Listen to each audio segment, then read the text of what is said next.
Oi, gente, caiu aqui a internet. Eu estou entrevistando a Rogéria Gomes. Espero que ela volte aqui na live para a gente continuar, porque caiu. Foi coisa do meu telefone, eu acho.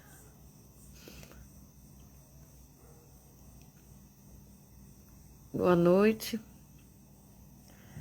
Tá com um probleminha aqui, técnico.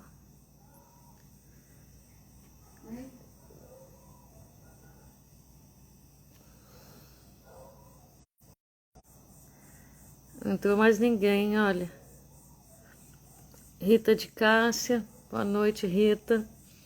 Eu tô aqui voltando, tava entrevistando a Rogéria Gomes e simplesmente caiu aqui.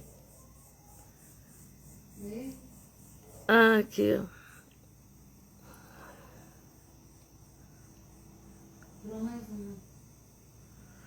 Ela entrou.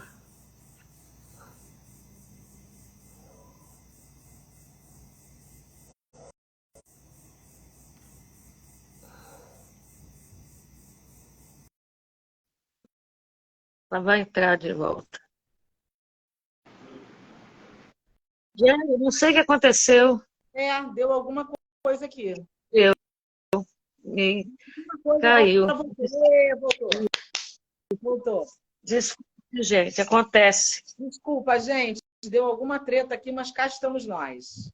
Aliás, eu queria dizer, agora que eu estou vendo, eu tô de óculos, eu comecei a ver que tem mulheres entrando aqui. Vamos desejar um feliz Dia das Mulheres. Amanhã é o nosso dia, né? Então a gente está aqui para falar desse mundo das mulheres. Sim, sim. Mas eu queria que você ainda fechasse a questão que você estava falando. A gente estava nos diretores, né? Nos diretores, os grandes diretores, essa gênese aí do teatro brasileiro, né? Esse resgate que você traz, com muita propriedade, com muito conhecimento. Então, assim, só uma continuada, porque isso é muito interessante. Sim, como eu tinha colocado os homens, a gente vai falar dos homens no próximo livro, dos homens atores, que também, igualmente, eu fiz o mesmo critério do primeiro livro, a gente vai falar dos homens da primeira geração do teatro brasileiro, que tiveram igual importância como as mulheres na realização de um teatro, porque quando a gente fala da história do teatro brasileiro, de ter essa inclusão, a gente está falando de quando a gente começa a colocar a nossa marca no teatro. O teatro vem de uma cópia da Europa, por conta, claro, da burguesia, do Dom João, que chegou aqui, que queria um teatro, então ele começa a fazer teatro, começa a trazer a galera de Portugal. Então a gente não tinha atores e atrizes brasileiros. Quando a gente começa a ter essa gente, com João Caetano, Martins Pena, a coisa vai andando, e aí a gente começa a fazer uma formação brasileira, uma formação do pensamento dramatúrgico brasileiro, uma formação dos atores, das atrizes, assim, do fazer teatral no Brasil. É isso que me interessa falar. É isso que me interessa fazer. Essa história que eu quero contar, essa memória que me interessa. Por isso eu comecei com as mulheres do início do teatro. Depois, os homens, a mesma coisa. Eu sigo o mesmo caminho, falando dos homens que também fizeram parte desse primeiro momento. No livro das mulheres, eu falei da história do teatro, contei a história delas. No segundo, eu conto a história dos homens, dos atores. Cada um deles escolheu um autor brasileiro que eles consideraram primordial para a dramaturgia brasileira. E aí, na primeira parte, eu conto um pouco sobre esse autor. Quem foi esse cara? Por quê? Porque muitos de nós assistimos espetáculos e não sabemos quem escreveu essas peças. E nós temos espetáculos, nós temos autores, dramaturgos, cujos textos foram mundo afora e a gente não tem essa ideia. A gente que está no meio do teatro, que gosta, e, enfim, galera que curte teatro, que gosta, tem muita noção de Nelson Rodrigues, tem noção de um ou outro. Mas nós temos gente, Pascoal Carlos Magno, que foi um cara importantíssimo para o teatro. A gente Carlos Magno é o teatro aqui de Vitória. Deu nome ao teatro. Exatamente. A gente tem o Duvaldo Fiana Filho, a gente tem muitos autores, Plínio Marcos, a gente vai tendo uma coleção de gente que foi fundamental para a gente ter essa dramaturgia verde e amarela que a gente tem, que a gente conhece hoje. Homens encenados, dramaturgos encenados até hoje. E pouca gente sabe sobre isso, né? Você vai na Europa, por exemplo, você vê que as crianças com 5 anos de idade, 4 anos, elas sabem quem foi mulher, por exemplo. Hoje você pergunta a uma criança de 20 anos de idade se ele sabe quem foi Nelson Rodrigues. Se ele não fizer teatro ou não tiver familiaridade com esse universo, ele não sabe quem foi o Nelson Rodrigues. Eu não vou nem dizer para o Carlos Magno, nem vou dizer qualquer outro desses, que aí não vai saber mesmo. Mas eu já estou falando de um assim que, né, teoricamente, todo mundo conheceria, mas é meio ficção, porque às vezes as pessoas realmente não sabem. Então, essa coisa da memória é uma coisa que me pegou desde sempre nas minhas pesquisas. Como que a gente pode construir uma história, a história do Brasil, sem passar por pessoas que fazem a história culturalmente desse país? No meu caso, eu falo do teatro, mas tem a música, tem as artes plásticas, tem tanta coisa que precisa ser... Essa memória ser preservada, né? Eu pego a música. Você é maravilhoso nesse sentido. Eu pego a música e você pega o teatro. E são artes que se fundem, né? Porque quantas direções musicais tem em peças, né? Sim. Então, o nosso teatro musical é o terceiro melhor do mundo. Nós só perdemos para os Estados Unidos. Como eu costumo dizer, a gente perde porque a gente tem uma diferença de grana, né? Eles têm mais do que nós. E se a gente tivesse a grana deles com a competência que a gente tem, com certeza já estaria ali no par e par. A gente perde para as maiores potências do mundo, Londres, Estados Unidos. E, né, você assistiu o teatro musical brasileiro? Foi encenado há uns 30 anos atrás, porque minha prima participou do Martinez Correia, o que já se foi. Não é do Zé Celso, do irmão dele. Que era assim, deslumbrante o espetáculo e justamente uma homenagem, né, ao teatro mesmo, ao grande teatro, que é o teatro musical brasileiro.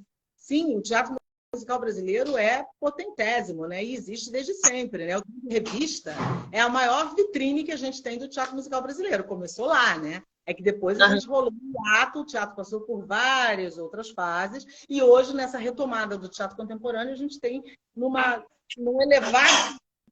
elevada categoria o teatro musical brasileiro, que é, sem dúvida nenhuma, um teatro da maior relevância, né? Até porque ele tem o viés da biografia, né? Os teatros biográficos são muito importantes, porque é uma forma de se trazer para o grande público o conhecimento de pessoas que são ícones, né, da nossa cultura, e que são retratados no teatro musical brasileiro. Eu acho que isso é realmente fundamental. O teatro cumpre esse papel, né? Porque o teatro tem o papel de entreter, claro, mas ele também tem o papel de reflexão, de fazer a gente pensar o nosso tempo, né? O teatro está aí para isso. Desses que você pegou também tem uma vivência no cinema, né? Como Fernanda Montenegro, como Bibi. Não, Bibi é muito mais teatro, errei. Mas a Fernanda, a Eva Clodo. Bibi só fez teatro e televisão ela apresentou por um período muito curto, mas era como apresentadora de um programa de televisão na Record. Ela nunca fez televisão, e a Eva fez televisão, fez cinema e fez teatro. Eu lembro, ela já se foi. Sim, né? as duas. Um muito importante que certamente você pegou foi o Sérgio Brito, né? Que ele era uma bíblia do teatro. Mas ele tinha... Quando eu comecei a pesquisa para fazer o livro, ele já estava adoentado e faleceu logo depois. Então, ele não consta no meu livro. E eu não entrei. E a proposta do livro é sempre gente que está viva, que possa contar a sua própria vida. Essas coisas, às vezes, demoram anos de pesquisa, de até fazer a depuração daquele material e distribuição, né, que é uma coisa complicada, a edição. Eu, por exemplo, no meu livro, eu fiz só uma tiragem há 2 anos e ainda não consegui fazer uma outra. Então, assim... No Brasil ainda mais segmentado, como é o seu caso e o meu. O seu é a música, no meu é o teatro. Então, é muito mais segmentado ainda, né? Uhum. Então, é mais difícil, porque nós temos pouquíssimas editoras que publicam teatro, né? São poucas, como devem ser poucas as que têm interesse por música, né? Sim. É muito, né, segmentado.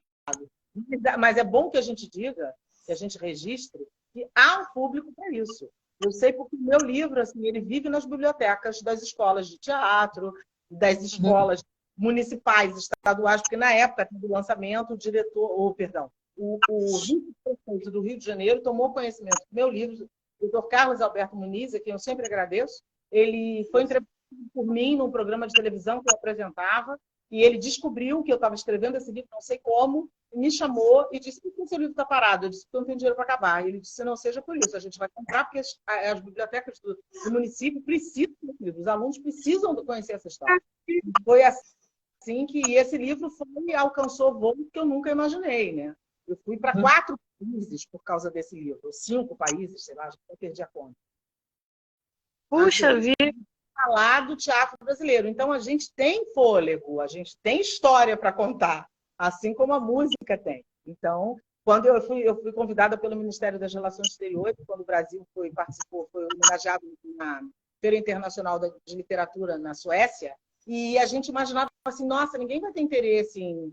Fui eu, Jô Bilac, foi uma galera de teatro, Sérgio, a mesa era só de teatro, a gente falava assim, não, acho que quando chegar nas nossas mesas não vai aparecer ninguém que entra na Suécia, numa feira desse tamanho, vai querer ouvir teatro e ainda pagando, porque pagavam, as palestras eram pagas. Menina, mais da metade do público do teatro interessadíssimo nas nossas histórias. Eu falei, nossa, a gente ficou assim tão feliz, fomos matéria de capa. É muito interessante que as pessoas se interessam pelo teatro brasileiro. Eu acho que às vezes até mais do que nós mesmos. Ou talvez deem mais valor, não sei dizer. E você também faz uns projetos que eu achei super interessante, que é a conversa com o autor, leituras dramatizadas, roda de conversa, teatro vivo para todos. Você ainda mantém algum dessas aí? Todos. Todas? Todos. Conversa com o autor é esse em que as pessoas me convidam, escolas, projetos sociais, me chamam para eu falar da história do teatro através dessas mulheres, que é o Conversa com o Autor. Eu faço até hoje, fiz muito, hoje faço um pouco menos, porque o livro já tem um tempinho, mas assim, a partir do livro rolou muito isso. Teatro Vivo para Todos é um trabalho que a gente faz meio de oficina. A gente conta a história do teatro, bota a galera para fazer o teatro com diretores, com atores experimentados, geralmente estudantes, e aí no final a gente monta um esquete com eles, uma cena, e eles conhecem a história do teatro. Mas nunca eu fujo de apresentar essa história. O Memórias Cênicas é maravilhoso, assim, tipo a menina dos meus olhos, que é um projeto bacanérrimo que a gente faz, que é levar estudantes, abre-se para o público em geral, mas a gente prioriza sempre estudantes da rede de ensino público, particular também, e estudantes de teatro, né? E aí a gente apresenta a história de um dramaturgo, a gente escolhe um texto famoso de um dramaturgo brasileiro, que a gente faz a leitura dramatizada, eu falo quem é essa pessoa, conto quem é ele, explico quem ele é, depois a gente faz uma leitura dramatizada, com companhias de teatro e atores amadores que já estão na roda, mas ainda não têm publicidade suficiente. Então, a ideia da voz a essa galera é apresentar essa gente para o público, e eles são dirigidos sempre por um diretor de ponta. Eu convido um diretor maravilhoso para trocar com eles, porque eles ganham por essa direção, o público ganha por conhecer o teatro, conhecer o texto e o conhecer o autor, eles ganham pela troca com o diretor, que é muito interessante, e o público ganha de ver sempre um espetáculo muito legal. Então, esse, por exemplo, eu fiz um espetáculo que a nossa Vilma Mello, que fez um depoimento aqui para mim. Vai ficar pronto amanhã. Eu não sei em que momento ele vai aparecer aí, mas ele vai aparecer no canal, pode ficar. Foi uma das que já dirigiu um desses momentos que a gente fez o Mambembe de Arthur Azevedo. Foi um espetáculo. E a gente fazia isso no Imperator, aqui no Rio de Janeiro, para quem não é do Rio, é um teatro... Um teatro da Zona Norte, né? É um teatro bem grande na Zona Norte. E todo mundo dizia, isso não vai colar, um projeto desse, de leitura, já ninguém gosta, não sei o quê, ainda na Zona Norte, blá, blá. Cara, a gente tinha fila voltando. Teve uma segunda-feira com temporal, a gente achou que não ia ninguém, a sala lotou. Tinha um professor de teatro que vinha de Campo Grande, com a galera dele, ele pagava a passagem da galera e trazia 15 alunos toda segunda-feira, uma por mês para ouvir. Era um projeto lindo, eu adoro. Poxa, que bacana. E num dia tão especial como o Dia Internacional da Mulher, que é hoje, amanhã que é o teu programa, não é isso? Isso. Amanhã que é o teu... Você vai lembrar alguma coisa de alguma atriz? Como é que você... Não, um programa especial. Eu fiz um programa com uma mulher, claro, com uma atriz, que no momento está fazendo um espetáculo chamado Carne de Segunda, que fala, eu escolhi porque ele fala sobre as mazelas do mundo feminino. Ele fala da história de mulheres que sofrem violência doméstica, que tem que lutar para sair desse caminho. Então, é um espetáculo solo dela que fala sobre esse tema. E eu acho que é muito pertinente, no Dia Internacional da Mulher, que a gente possa trazer a lembrança, a necessidade que nós, mulheres, temos de reafirmar esse nosso espaço na sociedade, um espaço que nos cabe e que precisamos estar ligadas nisso, que violência não em nenhuma hipótese. Precisamos denunciar, não é, sabe? Ninguém pode nos calar. O homem que divide a vida com você, ele precisa te respeitar, te ouvir e saber que você é um ser pensante, é uma pessoa com opinião, com desejos, com qualidades e defeitos iguaizinhos aos dele.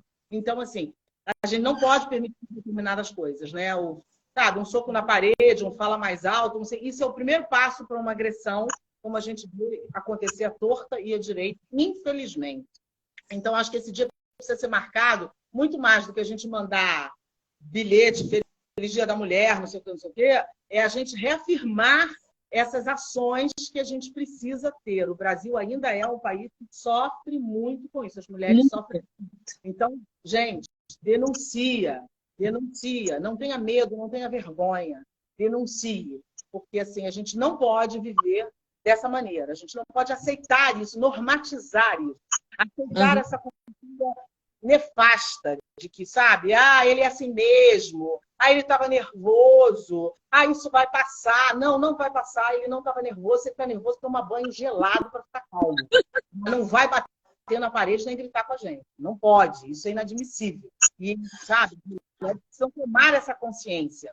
É lógico que isso é um assunto muito mais amplo, porque às vezes você tem circunstâncias que não te permitem sair daquela situação com facilidade, mas existem mecanismos. Procure ajuda, porque ela vai acontecer. Então, eu acho que esse dia precisa ser marcado por essa reflexão. E, mais uma vez, o teatro está aí fazendo o seu papel, trazendo espetáculos com essa temática. Então, eu achei muito emblemático a gente falar sobre isso nesse dia, né? Sim, sim. Aliás, e a gente aqui para mais mulheres que estão entrando aqui, já vi que a Lilian, um beijo, Lilian, te amo. Eu acho que tem... Deixa eu ver quem é aqui. Minha prima Selma, maravilhosa, e direto da Espanha. Aí, Dani, estamos internacionais. Que chique. Da Espanha. E um autor que eu amo, assim, dramaturgo, né, escritor, Nelson Rodrigues. Eu vi aqui que você já fez uma palestra, você percorre aí a obra do Nelson, nem necessariamente no livro, porque são homens que estiveram vivos, estão vivos agora, nem todos. Mas, Nelson Rodrigues, para você, fala um pouquinho. Então, o Nelson é aquela história, eu sempre brinco que o Nelson, sim, eu fiz algumas palestras sobre o Nelson, a primeira, inclusive, foi até no exterior. Eu estava fora e lá mesmo fui convidada, quando o meu livro acabou indo para uma biblioteca de uma universidade importante, lá eles me convidaram para falar sobre o Nelson. O Nelson, eu brinco que ele é meio assim, meio Nana Caymmi, amo eu deixo. Ele é um cara assim, ou você ama o Nelson ou você detesta. O Nelson não tem meio termo, né? E ele é, sem dúvida alguma, um dramaturgo extremamente potente, né? Assim, isso daí não tem como a gente negar, né? E muita gente tem uma imagem errada do Nelson, assim, um pouco equivocada. O Nelson é um cara obsceno, não tem nem as peças do Nelson não tem palavrão. Já se deu conta disso. As peças do Nelson não tem um palavrão sequer, nenhum. Trata de uma realidade. Eu costumo dizer que o Nelson é um cara que vê pelo olho mágico. Ele vai lá no olho mágico, ele vê o que está do outro lado. Mesmo o livro tomou posse agora na academia, Rui Castro. Rui Castro, ele fala justamente na biografia do anjo pornográfico, né? Que ele gostava de olhar no buraco da fechadura. É isso. Então você pegou bem. ele vê exatamente aquele universo que todo mundo vê, mas que ninguém quer falar. É só isso. Ele fala das coisas que a gente sabe que existem, às vezes estão à porta ao lado, em frente à nossa janela, na nossa casa, e a gente finge que não existe, que não acontece, que não é real. E é real, e sem contar que Nelson foi o cara que trouxe os 3 planos para o teatro brasileiro, né? Isso não existia até o Nelson chegar. Então, ele ainda por cima traz uma inovação quando ele traz para a cena vestido de noiva, na primeira versão, teve a segunda, mas na primeira versão ele faz um vestido de noiva que se tornou um espetáculo histórico, né? Memorável, assim, que é um divisor da história do teatro brasileiro, né? Então, o Nelson era, assim, um gênio. O cara escrevia, né, maravilhosamente bem, né? Não à toa, a Fernanda faz até hoje, né? A Vida Como Ela É, os monólogos do Nelson, né? Faz leitura da obra do Nelson. Ele escreveu Fernanda, sim, ele escreveu para Fernanda. Fiz um pedido para ele fez sobre encomenda, espetáculo para Fernanda. E assim, era um cara muito atento, um cara muito sofrido, um cara que, né, filho foi perdeu o filho, teve um filho preso pela ditadura. Com o irmão morre. O irmão morre na frente dele, dentro da redação do jornal. Então, assim, ele tem... Surda, Daniela, a menina sem estrela, mesmo nome que o meu. Sim. E é é uma vida muito dura, né? Assim. Isso. Ele dizia que para compreender o mundo basta ler Dostoiévski. É isso. Né? Isso aí. Eu até acrescentaria, basta ver Nelson Rodrigues. Né? Então, eu acho que quem vê Nelson começa a ver a vida de outro jeito. Né? Você começa a entender que existe, aqui, o que a gente vê existe, o que a gente vê é real, que aquilo ali acontece assim, na vizinha, na nossa casa, na casa do outro. Não é uma realidade, não é uma ficção, um teatro ficcional, não é isso. Não é isso. É um teatro duro, muitas vezes, mas não ficcional, né? Eu diria até necessário. Com certeza. E você ainda continua pegando ele para fazer palestra? Sim, mas ele fica naquele bolo daquele projeto que eu comentei há pouco, do Memórias Cênicas, porque ele é um dos autores brasileiros que eu falo. A gente encena um dos espetáculos dele, que na verdade a gente faz uma leitura de um espetáculo dele e fala sobre a obra dele. Ele está nesse caminho aí. Eu falei isoladamente dele algumas vezes quando sou chamada assim especificamente. Já fiz a neta dele, a Crica, filha do filho dele, do Nelsinho, é muito minha amiga. A gente já fez espetáculos juntas. Então, às vezes, ela faz obra do Nelson, ela me chama para falar. Eu já fiz isso com ela uma vez. Nesse sentido, sim. Que bacana. Mas o Nelson, para mim, ele é atemporal. Ele é atemporal. E quando você fala em teatro, né, na escassez... O que é aquela peça de família? Do Oi? Vianinha. Há outros, por exemplo, Vianinha. O que é aquela peça chama Em Família, do Vianinha? Nada mais é do que um retrato atualíssimo de situações que acontecem com as famílias de hoje. E ele escreveu isso em 1970. Então... E perdi aqui, eu falar, tá, mas da escassez de livros, o que me vem memória de teatro, você vê que a minha é meio escassa, assim, é Paulo Emílio Salles Gomes, que fez um apanhado também, uma boa leitura, né, sobre o teatro. Sim. Né? Mas não temos na quantidade que deveríamos ter. Nós temos. Temos uma quantidade de dramaturgos, tem uma geração aí nova também, que também o teatro, eu não sei como é que ele está diante da tecnologia, né? Assim, porque esse negócio de cinema, de série, de tudo, meio que as pessoas, o teatro não é muito acessível no Brasil. Ele tem muito caro. É um pouco questionável, assim, porque tem teatro para todo gosto, tem teatro barato, tem teatro... Eu acho que é muito mais uma questão cultural do que social e financeira. Assim, o meu ponto de vista passa um pouco pela questão da cultura. Assim, nós não temos essa cultura, a gente não fala de teatro na escola. A criança de 4, 5 6 anos, 10 anos, na periferia, ela não ouve falar de teatro, ela não vai ao teatro, o teatro não vai até ela. Então, você não pode querer uma pessoa, eu costumo dizer que ninguém gosta daquilo que não conhece. Se você não conhece, você pergunta uma pessoa de 40 anos, você gosta de teatro? Se ela nunca foi, ela te diz não. Mas ela diz não porque ela não conhece, não é porque ela não gosta, é porque ela não sabe como é, ela não conhece. Então, se ela não tem acesso, como que ela vai gostar? Então, o nosso problema, para mim, muito mais cultural. A gente precisa dar acesso a essas pessoas para conhecerem o teatro. E isso você tem que formar plateia. Esse é um dos pilares do meu projeto Memórias Cênicas, formar plateia. A gente tem que formar. Conversa com o autor é a mesma coisa. Por quê? Porque se a gente não falar para a garotada, realmente vai acontecer um hiato. Porque você tem o teatro infantil, depois você fica com hiato, não tem teatro infantil durante um longo tempo.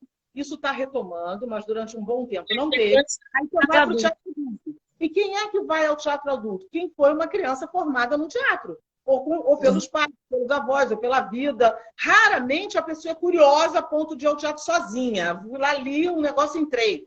Isso dificilmente acontece. Isso é um trabalho de formiguinha. E nesse ponto, o Brasil ainda caminha, engatinha muito. Porque a gente não tem, por exemplo, numa escola, você tem em algumas escolas particulares. Escola pública não tem. Então, assim, a gente continua. Aí as pessoas falam, o teatro é uma arte elitizada. Não, não é. É porque o teatro não chega lá do outro lado. Chega por gente que leva. Tem gente que vai na escola, faz teatro, existe um trabalho de formação, mas ainda é uma minoria. Toda escola deveria ter um polo de teatro, toda. Não nas escolas particulares somente. Até porque a escola particular, teoricamente, né, partindo-se do princípio básico, essas crianças, esses estudantes têm possibilidade de acesso ao teatro, o que uma criança de uma escola pública, teoricamente, não teria tanta facilidade. Então, são essas coisas que a gente tem que chegar lá, a gente tem que chegar na ponta, a gente tem que fazer a roda girar. Esse é um trabalho que, assim, eu procuro deixar minha contribuição nessa história. Eu vou para escolas lá na Baixada, lá não sei aonde me chamam. Estamos nós lá fazendo teatro, falando teatro. E a gente nunca pode subestimar por baixo. Eu vou te contar uma história aqui para muita gente que está aqui me seguindo. Eu não estou sem óculos, estou vendo todo mundo. Seguindo não, aqui na live, já conhece, porque eu acho uma história muito emblemática. Uma vez me chamaram para falar numa escola pública para meninos de ensino, entrando acho que no ensino médio, não sei, tinham 12 anos, 12, 13, não sei faz. E aí eu lembro que uma pessoa amiga falou assim para mim, ela até é jornalista e artista, ela falou, mas você vai perder seu tempo, sair de tarde para falar para crianças de 12 anos, você acha que criança de 12 anos vai se ligar em teatro, vai achar, não vai falar para nada, vai perder teu tempo. Falei, não, eu vou e tal, não sei o quê. Fui, fiz a palestra e tal, falei não sei o quê. Tempos depois, talvez 4 anos depois, 5, não lembro exatamente, eu encontro um menino aqui, perto da minha casa, estou atravessando para entrar no metrô, o menino me reconhece, me chama e fala, olha, eu não sei se você lembra de mim e tal. Claro que eu não lembrava, né, muita gente, ainda mais quem é professor, você passa muita gente na sua vida que você não usa. Aí ele falou, olha, eu fui uma das pessoas que estava naquela escola, assim, assado, que você foi, não sei o que, você falou teatro. Sabe o que eu fiz? Estou fazendo faculdade. Estou fazendo, querendo fazer faculdade de teatro. Vou me inscrever para fazer faculdade de teatro por causa daquele dia. Ele tinha só 13 anos. Fui na escola do meu filho mais velho, a mesma coisa. Fui falar sobre jornalismo e teatro. Falei das duas coisas. Um tempo depois, uns 2, 3 anos, recebo um e-mail do garoto. Rogério, sabe o que eu estou fazendo? Teatro, por causa daquele dia, daquela palestra no Santo Inácio, que você foi lá. Então, assim, a gente não pode subestimar, a gente não pode. De jeito nenhum. De jeito nenhum. No projeto Memórias Cênicas, levamos crianças da Maré, que nunca tinham ido ao teatro, nunca. Primeira vez, as professoras fizeram, arranjaram ônibus, levaram, nunca tinham entrado no teatro e entraram para assistir leitura, não era nem a peça encenada, uma leitura. E era do Juraci Camargo, que dava nome à escola dessas crianças na Maré, que é um complexo aqui no Rio de Janeiro, para quem não sabe. Uma comunidade, melhor dizendo. Uhum. E as foi lindo. No final, a professora me liga no dia seguinte, a diretora, na verdade, da escola, que acompanhou as crianças com algumas professoras, e disse, Rogério, aconteceu uma cena que eu preciso te contar. As crianças vieram pelo ônibus, eufóricas, porque conheceram teatro, entraram no teatro, e conversando sobre como elas aprenderam quem era Juraci Camargo. Elas estudavam numa escola e não sabiam quem era o cara. E aí elas falaram entre si, vamos repetir essa história, vamos fazer um teatro para quem não foi. Gente, eu falei para aquela mulher, olha, eu ganhei o Oscar. Eu ganhei o Oscar. Porque, assim, se aquele projeto conseguiu semear no coração de uma criança de 11 anos de idade, eu vou chegar na minha comunidade, vamos fazer para quem não foi,